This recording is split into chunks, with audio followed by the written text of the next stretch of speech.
want to thank you for coming here to today's briefing of the Willow incident.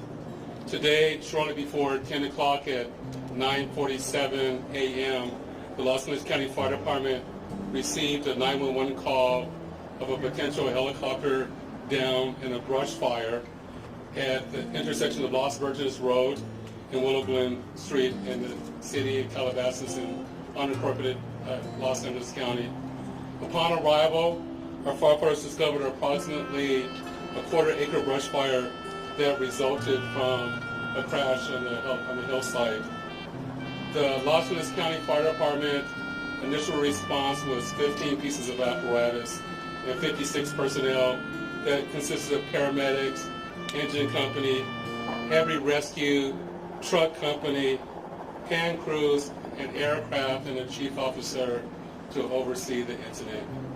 Upon arrival during the incident, and upon arrival of the Sheriff's Department, our two respective departments entered in a unified command to handle this incident.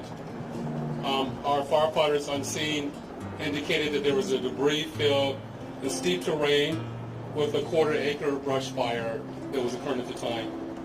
Our firefighters hiked in to the accident site with their medical equipment and hose lines to extinguish the stubborn fire, as it included the brush fire, debris from the helicopter, and the fire also included magnesium, which is very hard for our firefighters to extinguish because magnesium reacts with oxygen and water.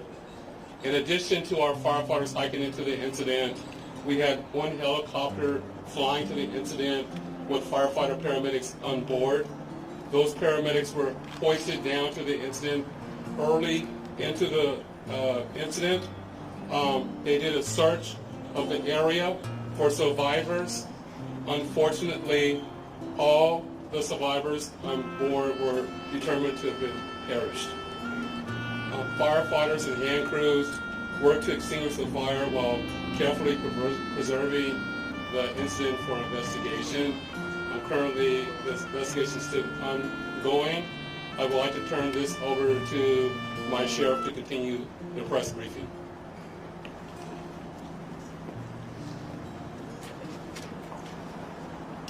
Thank you, Chief Osby.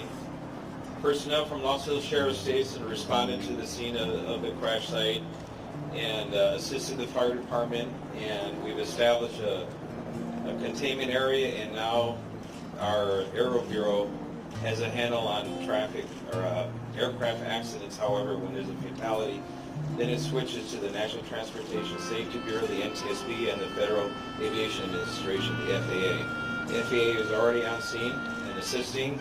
We're waiting the arrival of the coroner's office to assist in the recovery of the remains. As the chief indicated, there were no survivors. We have a manifest that indicates there was 9 people on board the aircraft, the pilot plus 8 individuals. There is wide speculation of who the identities are. However, it would be entirely inappropriate right now to identify anyone by name until the coroner has made the identification through their very deliberative process, and they've made notifications to next of kin. And it would be extremely disrespectful to understand that your loved one was perished and you learn about it from TMZ. That is just wholly inappropriate, so we're not going to be going there. We're going to wait till the coroner does their job, and we're assisting the families of those who believe they've been impacted, and it's a tough process.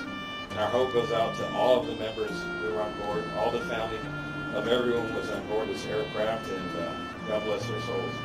So at this point in time, we have nothing that we can add until the coroner does their job, and we'll be making those notifications when we have the information and we know the next of kin have been notified. Then we can release the information publicly, and you'll be notified in subsequent announcements. Sheriff, there's one thing you can confirm. Do we have a confirmation actually of 9 bodies there at the scene? That is our belief, yes.